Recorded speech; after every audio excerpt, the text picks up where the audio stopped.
Buenos días, compañeros y maestros. Hoy estamos aquí con el tema del modelo de hipnosis de Erickson, en el cual, como pregunta inicial, ¿qué es la hipnosis?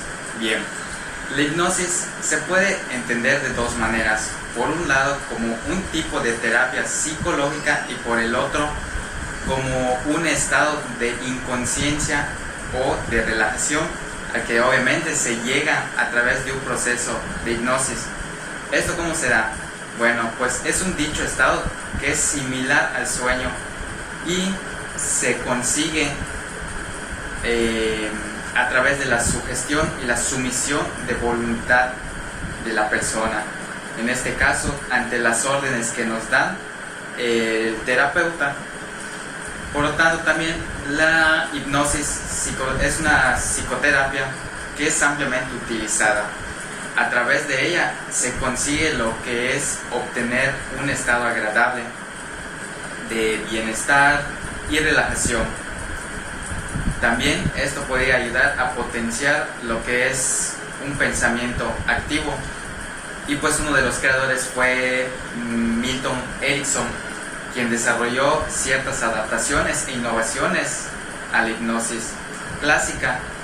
Por lo tanto, le sirvió para crear un propio método que se llama hipnosis ericksoniana, y esto se va a ver más adelante conforme se abarquen los temas. Por lo tanto, es una breve introducción y esto se considera como un tipo de autohipnosis que favorece lo que es una conexión de uno mismo y el acceso a los recursos que nosotros tenemos como persona en cuanto a nuestras habilidades que están guardadas en el inconsciente. En esta pues se tocarán temas como es de dónde se originó, características y premisas, beneficios, qué funcionamiento nos da y aplicaciones en el que el contexto terapéutico entra. Por lo tanto, también se va a hablar del origen de su hipnosis que planteó Milton Erickson. A continuación abarcaremos con lo que es el siguiente tema.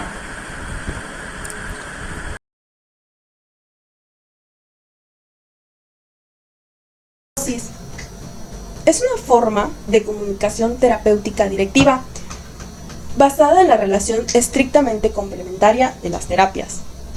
Inducen un estado de trance al paciente, poniéndolo en una situación que le permite usar su propia capacidad creativa para resolver problemas. Los diversos métodos hipnóticos tienen por objetivo el crear y el estabilizar relaciones entre el paciente y el terapeuta, ya sea evitando lo que es la resistencia del paciente o haciéndola parecer que no es necesaria. En el marco de esta relación, el psicólogo es capaz de implantar sugerencias que alteran lo que es la patología en los esquemas de conductas e interpretación del paciente. A través de los años, la hipnosis ha ido cobrando cada vez mayor interés por los terapeutas familiares, por la relación con la comunicación interpersonal y la conformación de la conducta individual. Si la sintomatología de un individuo tiene sentido en el contexto de la interacción familiar, debe existir un sistema interpretativo equivalente, consciente e inconsciente de ese individuo. Por consiguiente, no es la realidad objetiva la que padece los síntomas, sino la imagen subjetiva que tiene un individuo de la realidad. Milton Erickson descubrió y describió muchos de los métodos creativos existenciales para promover el cambio terapéutico mediante una técnica hipnótica.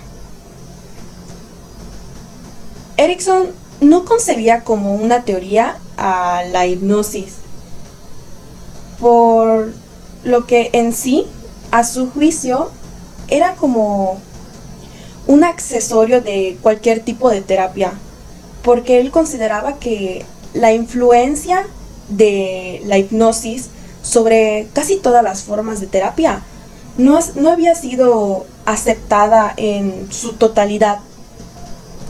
Sostenía que los enfoques terapéuticos tenían en sus orígenes algo que ver con la hipnosis. Para Milton Erickson, su enfoque, a pesar de que él tenía como que sus propias ideas, no era totalmente apegado a lo que decía, porque él mismo se limitaba a un solo tipo de terapia y no tenía una forma única de abordar un problema, sino que buscaba un nuevo modo, una nueva forma de lograr que el individuo conociera sus propias capacidades de cambio. Estaba dispuesto a hacer cualquier cosa para efectuar dicho cambio en el paciente. Su meta era el ayudar al paciente con cualquier técnica, teoría, terapia que sea permisible y bienvenida. En cuanto a la relación del enfoque personal de Erickson, según Erickson, un diagnóstico por lo general nos puede decir quién es la persona, pero este no nos indica el qué hacer con ella, por lo que, teniendo en cuenta todo el diagnóstico, debe convertirse en un plan de tratamiento, un plan de acción. A través del diagnóstico de acción de los valores del paciente, el terapeuta de forma natural va a crear un plan de trabajo en el cual, ya que la información que se le proporciona es básica, con esta va a determinar cómo el paciente crea un problema. Erickson afirmaba que existían 5 categorías diagnósticas, que era la primera para saber hacia dónde va a conducir la terapia, es decir, hacia dónde se va a enfocar, qué tanto va a trabajar. Va a servir como un recurso de el paciente. La tercera es para motivarlo, hacer que éste tenga un cambio. El cuarto es para saber cómo dividir el problema y buscar como que soluciones a este. Y el quinto es para ayudarnos a hablar el lenguaje del paciente según todas las experiencias que él haya tenido. Él habla acerca de un estilo de atención que para él es la forma en que una persona puede dirigir su atención hacia lo que lo rodea, hacia su ambiente, tanto a lo material como a lo psicológico. Y este se diagnostica de 2 formas, la externa y la interna. La externa, una persona que es una persona que pone toda su atención en el medio ambiente. Está muy interesada por lo que sucede a su alrededor, por lo que sucede enfrente de él. Está muy pendiente de todos sus sentidos, de su vista, del oído, del tacto. Y la interna es una persona que está más pendiente de los sucesos internos, es decir, sus sueños, sus sentimientos, las fantasías que él tenga, entre muchas otras cosas.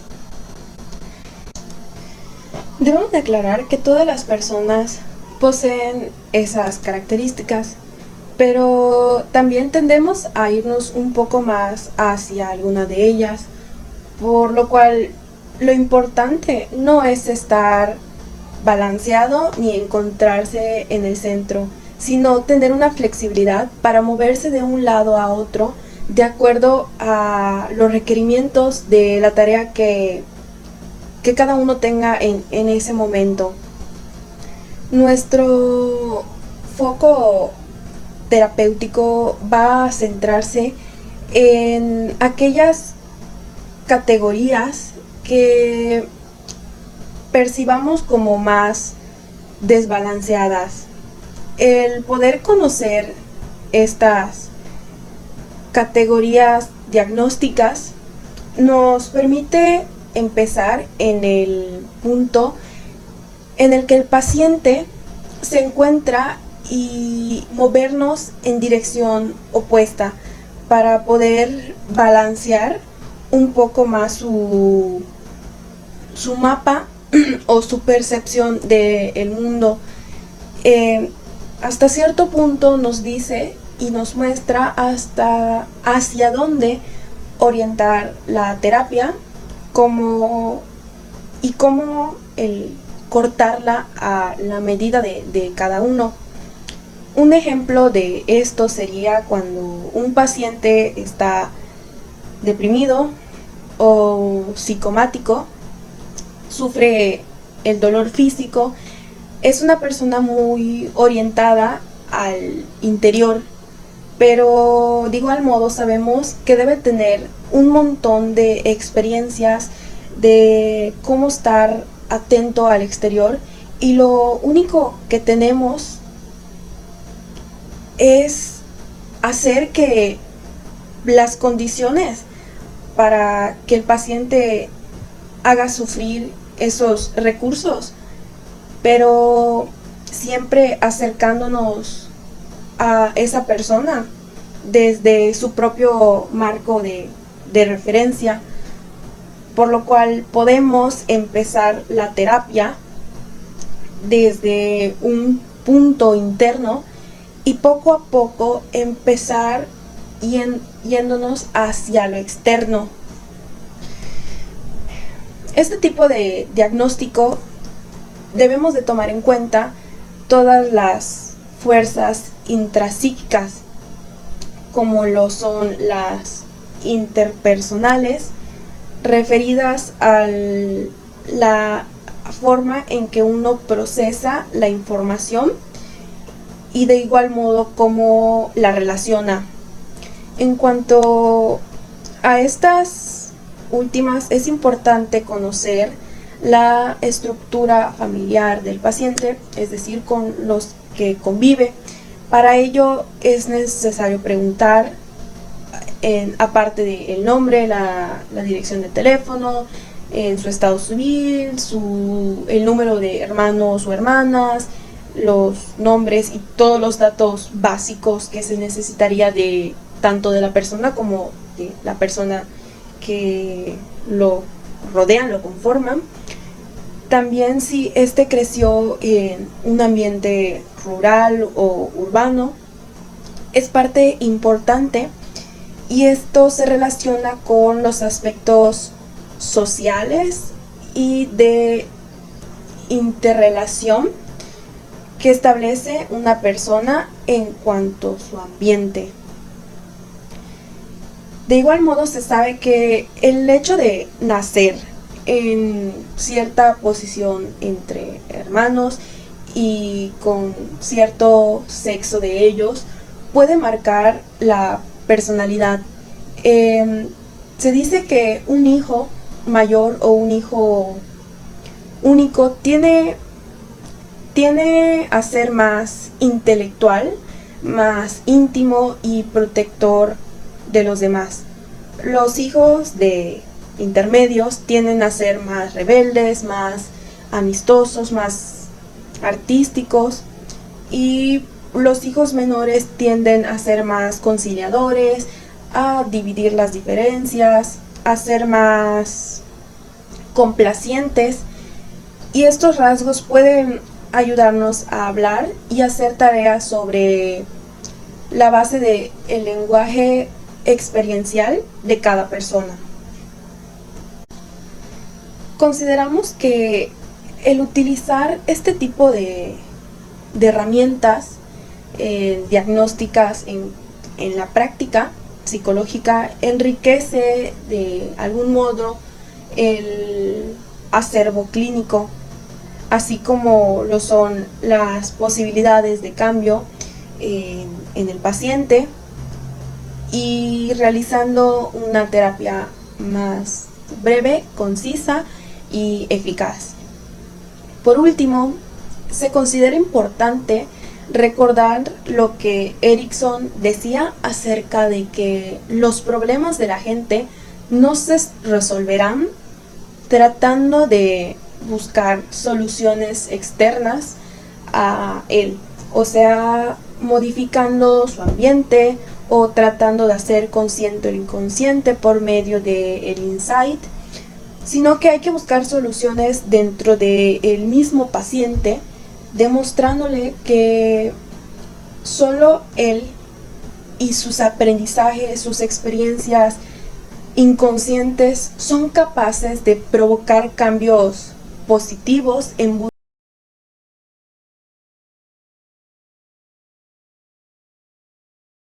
buenos días, maestros y compañeros. Yo les hablaré sobre el origen ericksoniano, que todo surge a raíz que a la edad de 17 años, Erikson tuvo una enfermedad de polio que le dejó paralizado y postrado en una cama. Utilizó varios métodos.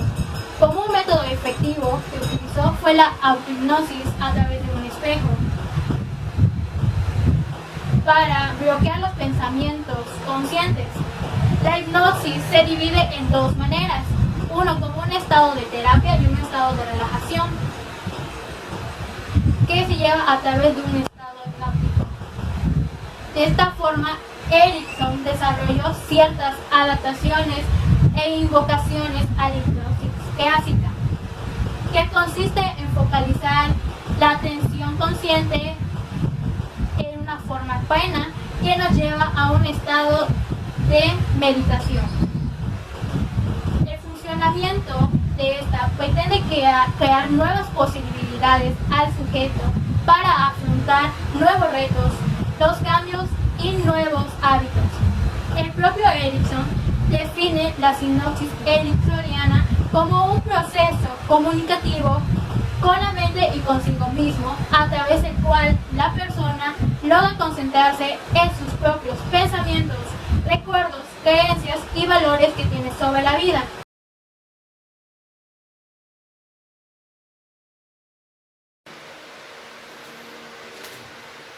...1971... Beers, en su artículo sobre la psicoterapia hipnótica, ofrece una sistematización que incluye las orientaciones básicas, las técnicas hipnóticas y las técnicas terapéuticas. Las orientaciones técnicas hipnóticas. 1. Son 5 puntos muy importantes. El primero es la orientación temporal del presente o futuro. 2. La conducta y comunicación. 3. El carácter indirecto. 4. La manipulación. 5. La versatilidad.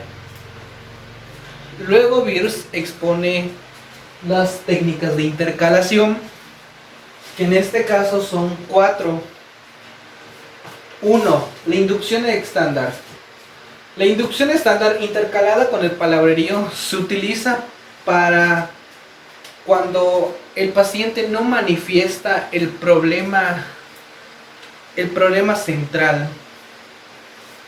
2. Las técnicas de utilización.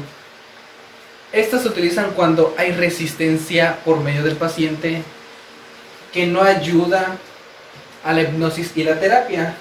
3. La técnica de confusión. Normalmente se usa con las personas con trastorno obsesivo compulsivo. 4. La técnica de intercalación. Tal como Erikson lo define, las sugestiones se intercalan en medio de órdenes o discusiones. Ahora hablaremos sobre las técnicas sorpresa, que es lo número 3. Aquí, como puede ver, son 7 puntos. El primero es la atención. El terapeuta presta atención a cualquier tipo de comunicación que pueda existir por medio del paciente. 2. El nivel. El terapeuta identifica el nivel en el que el paciente se encuentra. 3. Modifica la conducta. Así el terapeuta adquiere el control del paciente. 4. Manipulación. Se manipula la conducta que no se desea para que se cambie desde adentro y sea más aceptable. 5. Pautas mentales. Con pautas mentales se refiere a que se desplazan las conductas no deseadas. 6. El inconsciente. El inconsciente se ve como un recurso positivo. 7. La meta principal. La meta principal de esta terapia se refiere a que se necesita la coordinación del inconsciente con el consciente. 1975. Bandler y Grinder. Bandler y Grinder resaltaba más las formas del lenguaje. Ellos decían que las formas del lenguaje ayudaban a la introducción y a mejorar los procesos al trance, o sea, la hipnosis. A la hora de hipnotizar al paciente se les decía de cierta manera, se les hablaba de cierta manera para que el trance ocurriera. Destacan 5 puntos muy importantes. Uno de ellos, el primero es índices referenciales generalizados. 2. Restricción seleccional. 3. Borradura. 4. Nominalización. 5. Verbos inespecíficos. Ellos pensaban que hablando adecuadamente el trance se iba a facilitar por medio de la hipnosis. En 1981, Rossi hizo uno de sus últimos 3 libros, de los cuales expresó los puntos más importantes del trabajo de Erikson. 2 puntos muy importantes que se ven a lo largo de las sistematizaciones que él hizo. 1. Las formas indirectas de sugestión. 2. El enfoque de utilización. Los siguientes 10 puntos pertenecen a la categoría de sugestión indirecta. 1. El enfoque de la intercalación. Inciso A. Concentración asociativa indirecta. Inciso B. Concentración ideodinámica indirecta. Inciso C. La técnica de intercalación. Número 2. Truismos que utilizan procesos ideodinámicos. 3. Truismos que utilizan el tiempo. 4. No saber, no hacer. 5. Sugestiones abiertas. 6. Abarcar todas las posibilidades de respuestas. A los siguientes puntos, porque ese es el número 7, a los siguientes puntos se refiere a las posibilidades de a las posibles respuestas que se controlan por medio del terapeuta. 1. Preguntas que facilitan nuevas posibilidades de respuesta. Inciso A. Preguntas para centrar asociaciones. Inciso B. Preguntas para la inducción del trance mediante la asociación. C. Preguntas que facilitan la responsividad terapéutica. 8. Sugestiones compuestas. Inciso A. Condicionadas. Inciso B. Tendencia al sí. Con tendencia sí se refiere a que el terapeuta hace preguntas que normalmente uno respondería con un sí. C. Opuestas. Opuestas es la yuxtaposición de los conceptos o experiencias opuestas. CH. Lo negativo. Yuxtaposición de lo negativo y lo positivo. D. Shock y sorpresa. Número 9. Implicación. La indirectiva. 10. Aferramiento. 1981. Gordon y Meyers Anderson. Ellos dos presentaron las instrucciones explícitas paso a paso para describir y reproducir el trabajo terapéutico de Erikson. Existen 3 generalizaciones acerca de la orientación terapéutica. 1. La flexibilidad. 2. La importancia del humor. Y 3. La orientación al futuro. Aquí Gordon y Meyers hacen 3 intervenciones, las cuales son estas. La intervención número 1. Causa y efecto. Causa y efecto se refiere a la relación de la causa y el efecto que hay entre la conducta indeseada y la meta del cliente. 2. Criterio deseado. Criterio deseado y altamente valorado, con lo que la conducta puede estar relacionada. 3. Acompañar. Es acompañar al cliente a la comprensión que se tiene del problema. 4. Logro. El logro que el cliente se comprometa a sustentar la perspectiva presente. 5. Conducta no deseada. Es explicar la relación entre la conducta no deseada y lo altamente valorado, o en este caso sería el estado altamente valorado. Número 2, intervención número 2. 1. Pauta conductual. Pauta conductual se refiere a que hay que cambiar y asegurarse de que sea posible. En este caso es la conducta. Número 2. Conducta inapropiada. Hay que identificar el mundo en el que vive el cliente. Número 3. Acompañe y realce. Hay que acompañar y realzar la seguridad de su cliente en la aceptación de su perspectiva con relación a la conducta inapropiada. Número 4. Explicítele al paciente la relación entre la conducta presente y lo que se ha identificado de gran importancia para él. Intervención número 3. Por sí mismos. Aquí hace referencia al insight, que nosotros mismos nos tenemos que dar cuenta, bueno, en este caso el paciente, de nuestra conducta inapropiada. Número 2. Experiencia. Hay que crear ciertas experiencias para que esta conducta se vaya disolviendo. Número 3. Conserve el raptor. Luego aquí dice conducta que se va a interrumpir. Son 2 puntos muy importantes que ellos dos señalaban para que se pueda dar la terapia, para que pueda funcionar. Número punto es la aceptación. Hay que aceptar que tenemos ciertas conductas altamente valoradas que no nos agradan. Y número 2, en este caso es el terapeuta que busca vincular la conducta altamente valorada o el estado con alguna anécdota o algo que esto le ocasione una molestia al cliente. 1982.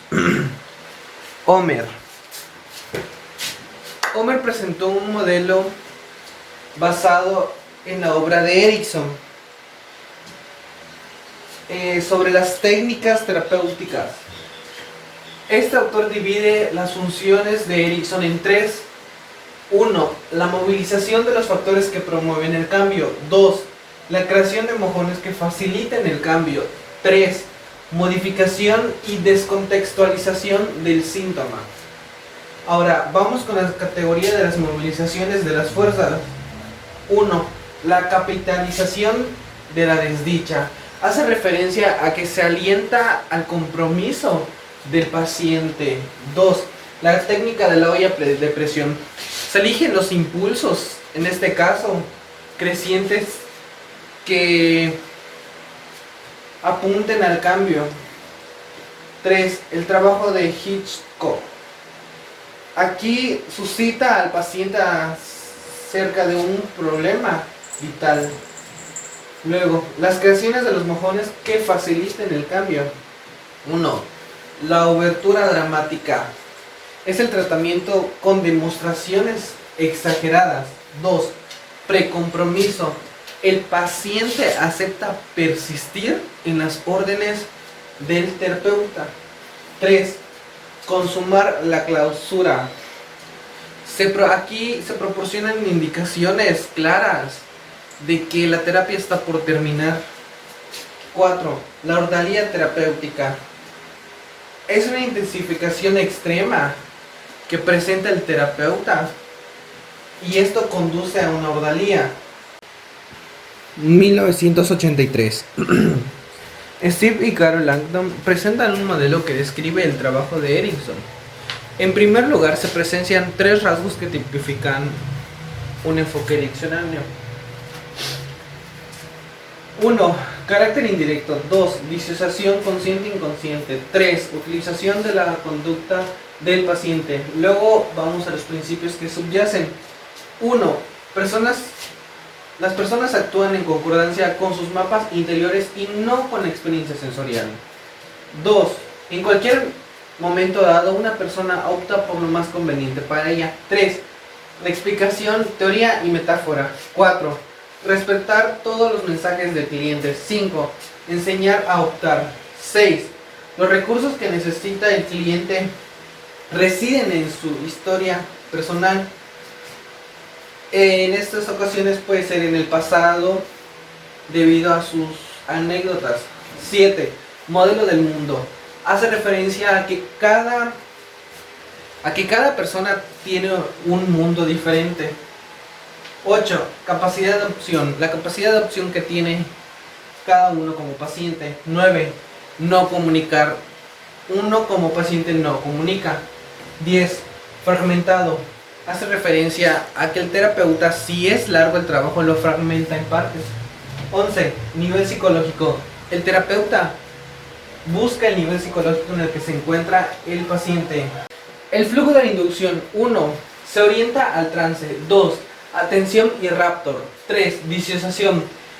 Se crea una disociación entre el consciente y el inconsciente. 4. Profundizar. Profundiza en el estado de trance. 5. Aprendizaje. Se busca una tendencia al aprendizaje. 6. Metas clínicas. Se utiliza el estado y los fenómenos con fines clínicos. 7. Reorientar. Reorientar hacia el estado de vigilia. 1984. Herbert Lunsing proporciona un modelo muy escaso del trabajo de Erickson. De hecho, es la más corta sistematización. La denomina el modelo del dominio. Aprender o recordar alguna aptitud o experiencia. Practicar el uso de esa aptitud o el acceso a ese recuerdo. Dominar el uso de esa aptitud. Expandir la situación de práctica y la sesión de modo de que queden abarcados las situaciones futuras en las que la aptitud de la que trata resulte necesaria.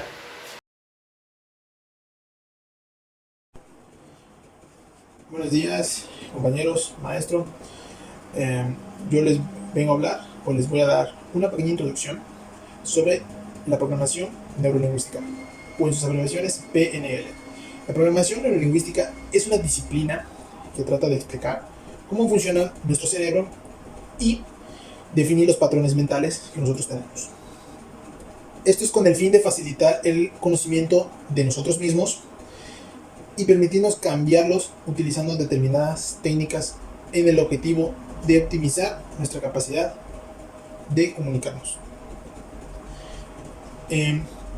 Aprendiendo cómo procesamos la información, podemos descubrir nuestros patrones y cambiarlos con determinadas o ciertas técnicas específicas, como por ejemplo la visualización, los reencuadres, líneas del tiempo, cambio de la historia, etcétera, etcétera.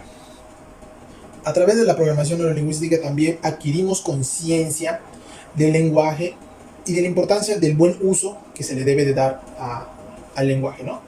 Nos da la llave para comunicarnos de forma eficaz en nuestras relaciones personales, amigos, familia, personas externas a nosotros, y también nos ayuda a romper nuestras limitaciones y lograr con ellas pues profundizar y tener como esos cambios duraderos en nosotros mismos.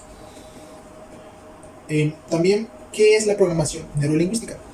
La programación neurolingüística es un modelo dinámico que trata de explicar cómo funciona el cerebro humano y cómo procesamos la información que nos llega del mundo que nos rodea, del mundo externo. Toda la información que nos llegue con esta programación nos va a dar como que esa pequeña información de cómo es que va llegando cada uno de ellos. También es a su vez un arte y una ciencia de excelencia personal, porque si se pueden dar cuenta, básicamente esta programación o la programación neurolingüística trabaja mucho lo que viene siendo nosotros mismos, en modificar y cambiar ciertos factores de nosotros mismos. Es un modelo de comunicación que nos explica el comportamiento humano, ya que nos muestra cómo hacemos lo que hacemos. En decir, por así decirlo, es una estrategia interna que seguimos para saber, por ejemplo, establecer si estamos tristes, estamos alegres, enfadados, eufóricos, etcétera, etcétera. En principio es un modelo, no es una teoría. Esto más que nada no es teorizar, no es estar,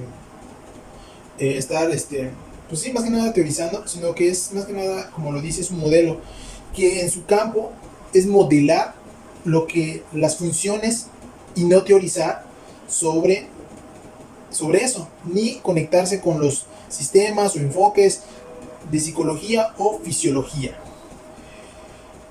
Ok, parte de las premisas, por así decirlo, que se puede encontrar en esta disciplina, por así decirlo, o en esta programación, es si conocemos las estrategias que usamos de forma inconsciente, y las personas que son brillantes en lo que lo hacen, o lo que lo hacen brillantes, por así decirlo.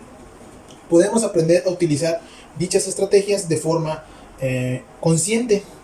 O sea que no solo podemos hacerlo inconscientemente, sino también con esta programación podemos hacerlo conscientemente.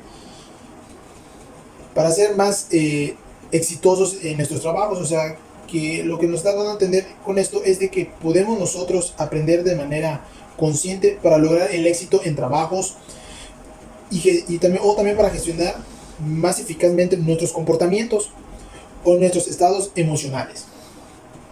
La programación neurolingüística proporciona herramientas, habilidades para desarrollar estados de excelencia y comunicación y cambio. Y también hay un término que se buscó, que es la terapia efectiva del PNL, en su abreviación, que trata sobre, a través de las técnicas que utiliza, técnicas y herramientas que nos permite conocer nuestro mapa y el de los demás, para así poderlo modificar e incluso ampliar muchísimo más, con el fin de alcanzar los objetivos que nos propongamos. Una terapia efectiva implica algún modo o un cambio de forma en la que la persona presente su experiencia al mundo o a las personas.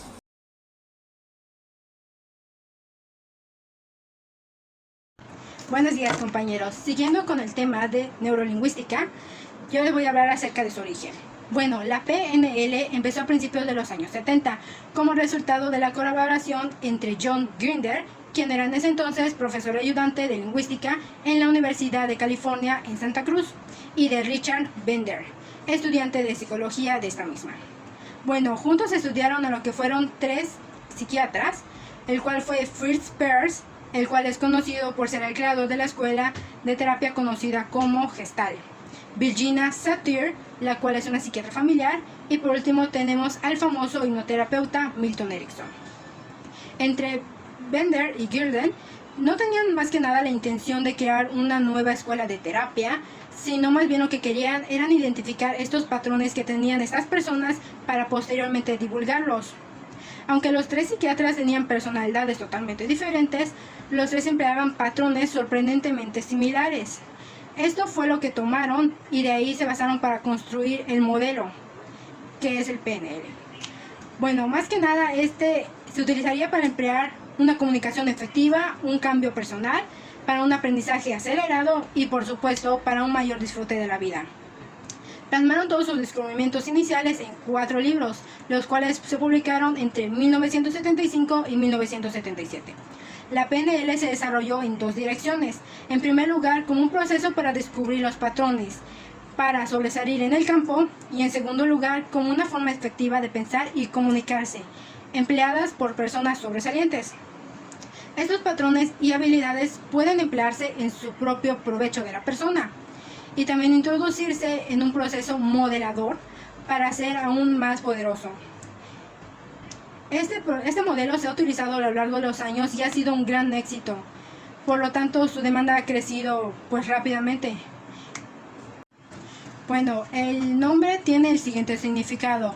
Programación, porque, valga la redundancia, es un programa el cual organiza de forma eficiente los componentes de un sistema para lograr el resultado adecuado.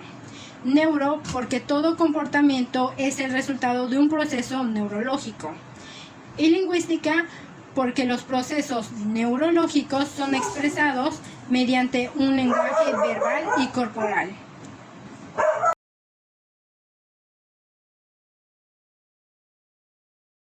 Buenos días, maestro y alumnos. Yo les voy a hablar de los principios básicos de la PNL según Milton Erickson. Ok, les voy a hablar del primero al 10º porque son 10 principios básicos.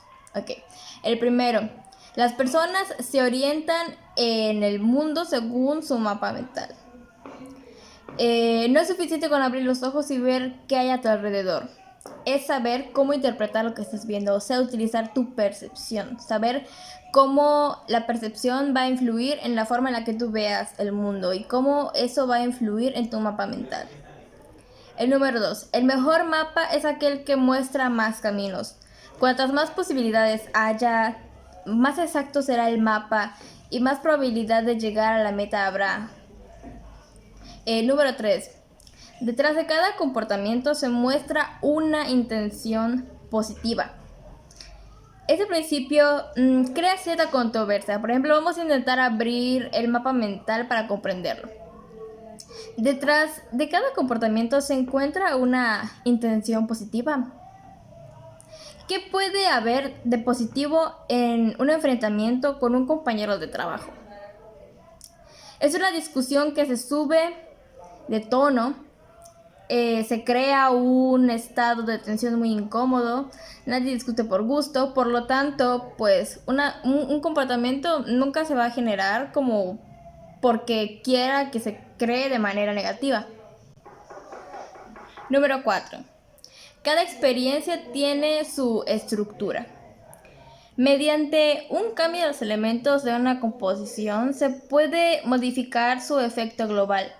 Podemos intensificar recuerdos agradables y modificar o neutralizar experiencias desagradables para despertar nuestra fuerza interior. Un ejemplo, como nos transforma la música de una película.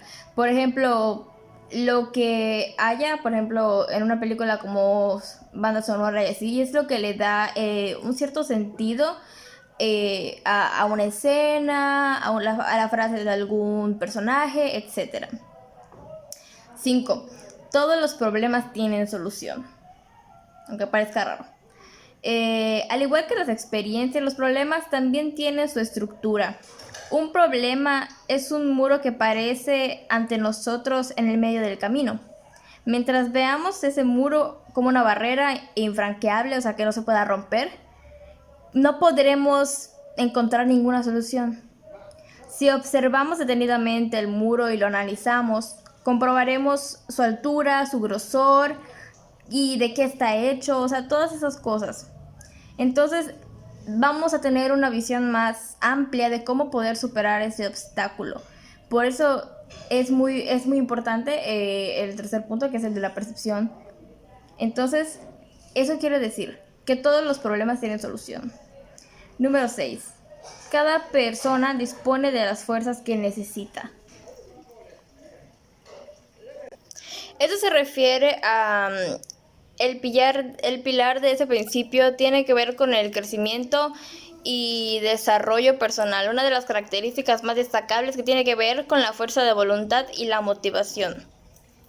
Cuando la autoconfianza se ve amenazada por los pensamientos limitantes, aquí surge un problema para nosotros. O sea, cuando nuestra confianza se ve y nuestros pensamientos se ven limitados, surge un problema para nosotros. Aquí hay que poner en práctica el principio número 4. ¿Ok? Crearemos una nueva estructura mental y que nos permitirá crear el mapa mental que necesitamos para solucionar cualquier problema. Número 7. Cuerpo y mente son partes de un mismo sistema. ¿Ok? No podemos pretender que tengamos una salud física envidiable cuando nuestra salud mental no lo es. O sea, podemos tener una salud física maravillosa, pero si no tenemos una salud mental pues estable, no es suficiente con tener una buena salud física. Necesitamos estar en equilibrio con nuestro cuerpo y con nuestra mente. Por eso, pues a nosotros como estudiantes de psicología se nos exige que al menos 6 veces durante el semestre vayamos a consultar con un psicólogo. Luego sigue el número 8. El significado de toda comunicación se encuentra en el resultado. Lo importante no es lo que uno quiere decir, sino lo que uno desea que el otro entienda. Hay muchos sistemas de comunicación, pero hay que tener presente todos los factores que alteran la comunicación. Para saber en qué frecuencia se encuentra tu receptor y saber transmitir el mensaje correctamente, etc. Tanto, pues, la elección, la forma correcta de decirlo, todo eso. A eso se refiere el punto número 8. Número 9. No existen fracasos, sino solamente mensajes de respuesta. Bueno, este punto quiere decir que lo importante es estar en acción. El peor estado es el de la desidia. Si estás en movimiento, llegarás a tu objetivo a base de ensayo y error. ¿Ok? La desidia es dejarte llevar y eso sí que es un fracaso. ¿Ok? Un fracaso del que has de ser consciente, o sea, serás consciente de que has fracasado. Porque si no eres consciente de tu propio fracaso, pues tocarás fondo y tocar fondo es un fracaso. Y pues cuando eso sucede, pues solamente te queda una opción y es levantarte, intentar todo lo que puedas, luchar y llegar al éxito a través de fracasos. Pero pues debemos verlo como oportunidades para poder sobreponernos a ellos. Como dice el punto número 9, aprendemos a base de ensayo y error. O sea, fracasando vamos a aprender. Mientras más errores tengamos, mientras más erremos cuando estemos haciendo algo, cualquier actividad o cualquier aprendizaje, lo que sea, pues va a llegar un momento en el que vamos a aprender de nuestros errores. Y por último, el número 10, y para mí yo creo que el más importante de todos, Si algo no funciona, intenta otras cosas. No te quedes estancado en que porque algo no te salió bien, porque utilizaste esa forma de hacerlo, pues ya lo vas a dejar hasta ahí, ya no vas a seguir intentando. No, lo que tienes que hacer es seguir intentando, buscar más caminos, ¿ok?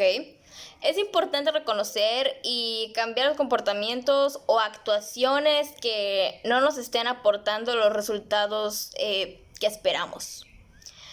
No nos obstinamos en repetir una y otra vez los mismos patrones de conducta esperando que suene la flauta por casualidad, por así decirlo. Suena ser desafortunado por ello, pero créeme si te digo que eso no te va a dar ningún mérito. La decisión de cambiar de estrategia por alguna acción que no esté dando sus frutos, o sea, los frutos que tú deseas, pues es solo el principio de la oportunidad para encontrar el mejor camino del mapa mental que nos conduzca a nuestros objetivos. Para poner un ejemplo, supongamos que yo estoy intentando aprender más sobre el conductismo y yo quiero, no sé, condicionar a mi mascota. Y bueno, como sabemos, hay muchos autores que hablan sobre el conductismo, hay muchos ponentes. Entonces, tengo diferentes caminos, o sea, no me tengo que estancar en uno. Si no aprendo utilizando la teoría de me quedan otros 5 que tienen diferentes teorías conductuales que puedo utilizar y seguramente ahí voy a poder pues aprender y voy a poder poner en marcha lo que yo quiero y voy a obtener los frutos que yo quería de mi trabajo. Incluso si no lo encuentro, las ganas que yo tengo de salir adelante y de lograr mi cometido me van a hacer llegar al éxito. Por eso el número 10 es: si algo no te funciona, pues intenta otras cosas. Sigue intentando, no dejes que un fracaso te lleve a muchos. Sigue intentando. Gracias, eso fue todo por mi parte. Soy Elisa Alfaro y muchas gracias.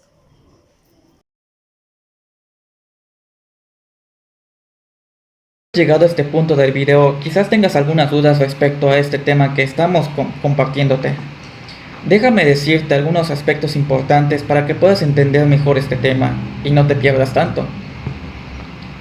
Podemos decir que la hipnosis sirve como un proceso o un método terapéutico para la sanación de los problemas que tenga o presente el paciente, ¿sí? Se puede tratar problemas de tabaquismo, alcoholismo, drogadicción, entre algunos otros. Las reglas para este método son que se tiene que tener un trato gentil, accesible, libre y cordial hacia el paciente, ya que no se puede disponer o programar creencias o ideas o acciones en el momento de la hipnosis, ¿sí? Se tiene mucho ese pensamiento debido a las películas u otras historias fantásticas de que cuando estamos en una sesión de hipnosis perdemos toda conciencia y quedamos bajo merced del terapeuta, lo cual es totalmente erróneo. No sucede así. Siempre mantenemos ese estado de conciencia, el cual nos es permisivo, nos permite tomar libre acción de nuestros recuerdos, memorias y información que tenemos en nuestro consciente o inconsciente. Como parte de la psicoterapia, se va manejando por diferentes características, como bien ya se mencionaron. También se maneja por una sistematización a partir de los autores que trabajaron después de Erikson. También hay que decir que la hipnoterapia funciona también como proceso terapéutico y como proceso de relajación, porque también ayuda a sanar ciertos malestares físicos a través de este método. Va muy de la mano con lo que es la programación neurolingüística. Ya se nos ha explicado lo que consiste, incluso en las 3 palabras que describen este modelo. Podemos decir que va muy de la mano con el humanismo, pues estos métodos, procesos y modelos nos sirven para potenciar, desarrollar el empoderamiento, la resolución de problemas, entre algunas otras cosas. Claro, que se debe tener muy en cuenta que se continuaron sus estudios de una manera muy básica, ya que en un principio no era muy aceptado esta corriente por los psicoterapeutas. No obstante, ha prevalecido a lo largo del tiempo, siendo esto una práctica muy común entre algunos otros. La principal función, o lo que se espera y finaliza este proceso, es que la persona pueda mantener y pueda encontrar un equilibrio entre su salud mental y emocional, siendo ayudado por la programación neurolingüística para entender y mejorar su percepción ante la realidad, su ambiente y cómo se relaciona consigo mismo y hacia los demás. Espero que haya podido resuelto tus dudas. Muchas gracias por ver este video. Adiós.